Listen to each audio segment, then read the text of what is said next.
En el nombre del Padre, y del Hijo, y del Espíritu Santo. Amén. En nombre de Dios Padre, del Hijo y del Espíritu, salimos de la noche y estrenamos la aurora.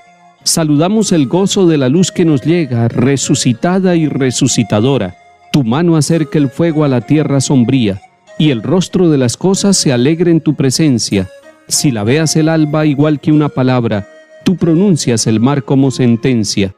Regresa desde el sueño el hombre a su memoria, acude a su trabajo, madruga sus dolores, le confías la tierra y a la tarde la encuentras, rica de pan y amarga de sudores.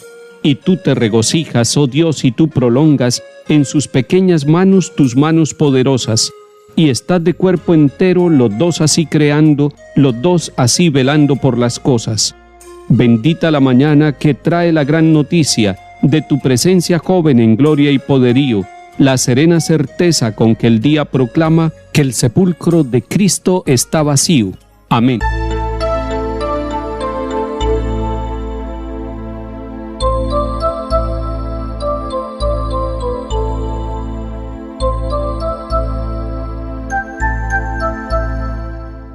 Lectura de la carta a los Hebreos, capítulo 10.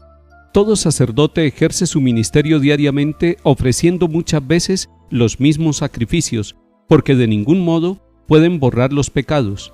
Pero Cristo, después de haber ofrecido por los pecados un único sacrificio, está sentado para siempre jamás a la derecha de Dios y espera el tiempo que falta hasta que sus enemigos sean puestos como estrado de sus pies. Con una sola ofrenda ha perfeccionado definitivamente a los que van siendo santificados. Esto nos lo atestigua también el Espíritu Santo. En efecto, después de decir, así será la alianza que haré con ellos después de aquellos días, añade el Señor, pondré mis leyes en sus corazones y los escribiré en su mente, y no me acordaré ya de sus pecados ni de sus culpas. Ahora bien, donde hay perdón, no hay ofrenda por los pecados. Palabra de Dios, te alabamos, Señor.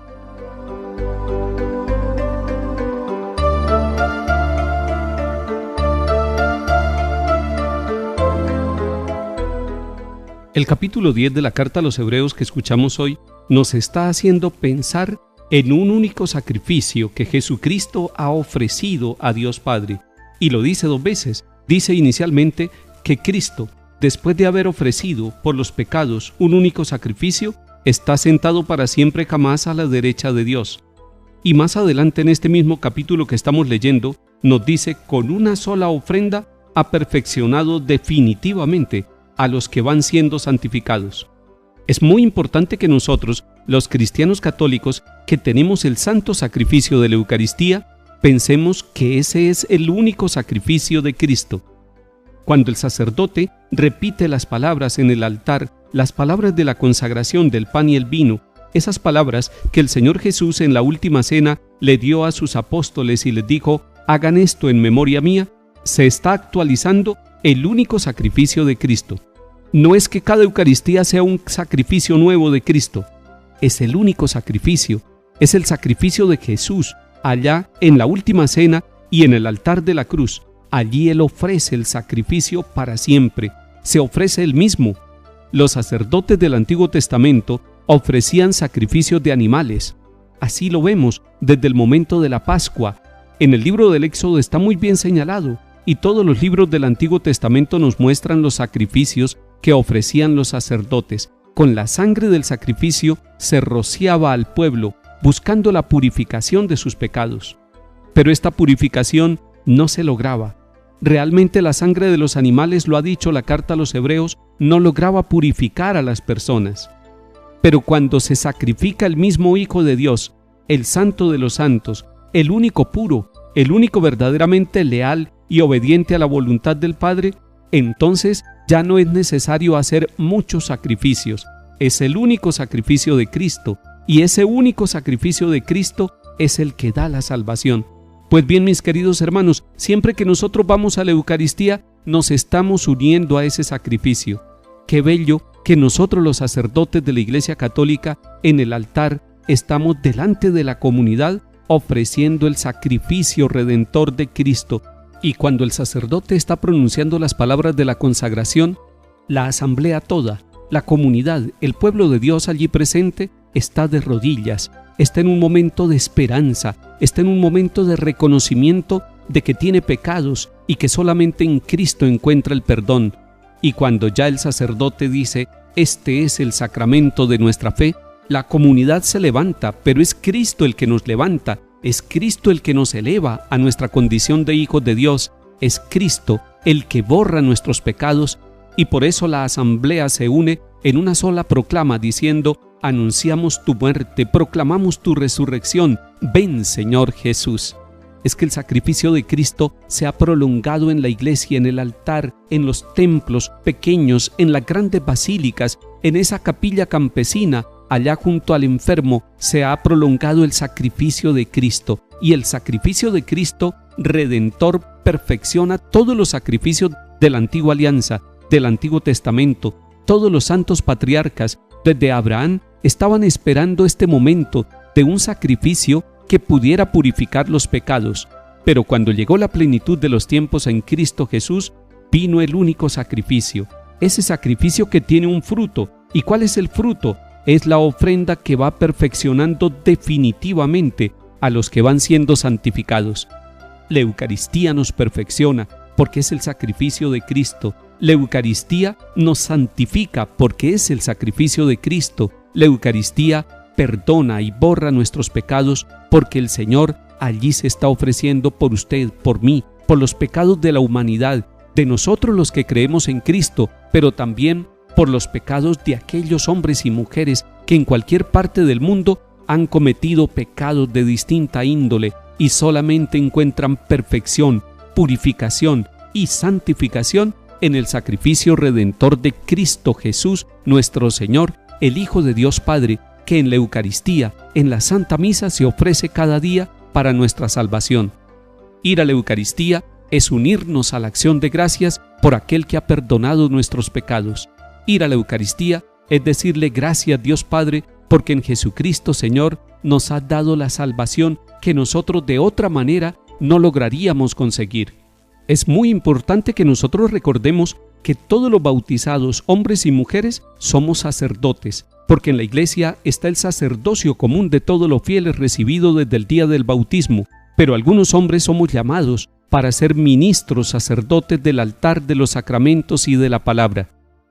Y entonces recordar que todos los bautizados tenemos el sacerdocio y que nos unimos a la ofrenda de Cristo. Esto es muy importante, porque cuando un trabajador está ya en su lugar de labor, cuando un estudiante, cuando un deportista, cuando un artista, un científico, un gobernante está ofreciendo su tiempo, su vida, su pensamiento, su palabra y todo su ser, se está uniendo al sacrificio redentor de Cristo. ¡Qué bello!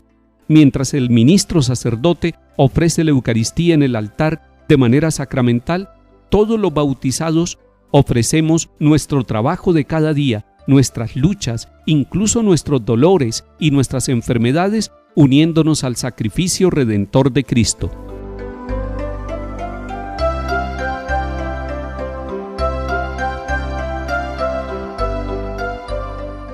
Salmo 109. Oráculo del Señor a mi Señor, siéntate a mi derecha y haré de tus enemigos estrado de tus pies.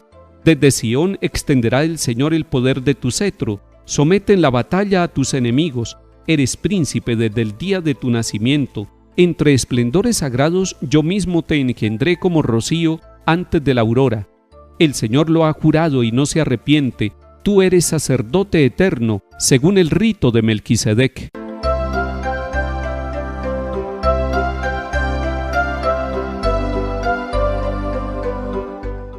Lectura del Santo Evangelio según San Marcos, capítulo 4. En aquel tiempo, Jesús se puso a enseñar otra vez junto al lago. Acudió un gentío tan enorme que tuvo que subirse a una barca. Se sentó y el gentío se quedó en la orilla. Les enseñó mucho rato con parábolas, como él solía enseñar. Escuchad, salió el sembrador a sembrar. Al sembrar algo cayó al borde del camino. Vinieron los pájaros y se lo comieron. Otro poco cayó en terreno pedregoso, donde apenas tenía tierra. Como la tierra no era profunda, brotó enseguida, pero en cuanto salió el sol, se abrasó y por falta de raíz se secó. Otro poco cayó entre zarzas. Las zarzas crecieron y lo ahogaron y no dio grano. El resto cayó en tierra buena. Nació, creció y dio grano. Y la cosecha fue del 30 o del 60 o del 100 por uno. Y añadió: el que tenga oídos para oír, que oiga. Cuando se quedó solo con los que estaban alrededor y los 12, le preguntaban el sentido de las parábolas. Él les dijo: a vosotros se os han comunicado los secretos del reino de Dios. En cambio, a los de fuera todo se les presenta en parábola, para que por más que miren no vean, por más que oigan no entiendan, no sea que se conviertan y los perdonen. Y añadió: ¿no entendéis esta parábola? Pues ¿cómo vais a entender las demás? El sembrador siembra la palabra. Hay unos que están al borde del camino donde se siembra la palabra, pero en cuanto la escuchan, viene Satanás y se lleva la palabra sembrada en ellos. Hay otros que reciben la simiente como terreno pedregoso. Al escucharla, la acogen con alegría, pero no tienen raíces, son inconstantes, y cuando viene una dificultad o persecución por la palabra, enseguida sucumben. Hay otros que reciben la simiente entre zarzas. Estos son los que escuchan la palabra, pero los afanes de la vida, la seducción de las riquezas y el deseo de todo lo demás los invaden. Ahogan la palabra y se queda estéril. Los otros son los que reciben la simiente en tierra buena, escuchan la palabra, la aceptan y dan una cosecha del 30 o del 60 o del 100 por uno. Palabra del Señor. Gloria a ti, Señor Jesús.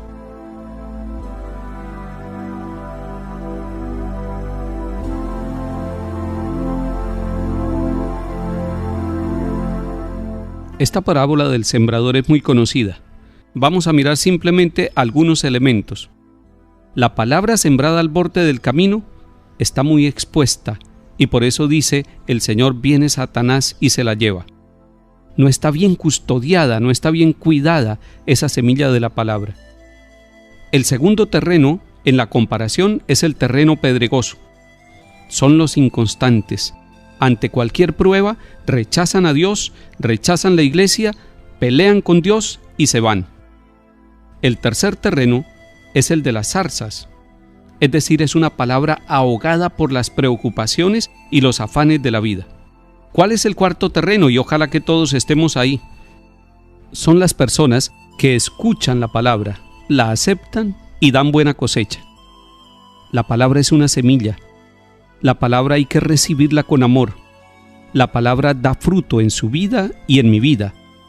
La palabra es Dios mismo, que se vino a habitar entre nosotros y que quiere que lo recibamos en el terreno de nuestro corazón, de nuestras familias, de nuestra sociedad. Que el Señor nos bendiga y acompañe en el nombre del Padre, y del Hijo, y del Espíritu Santo. Amén.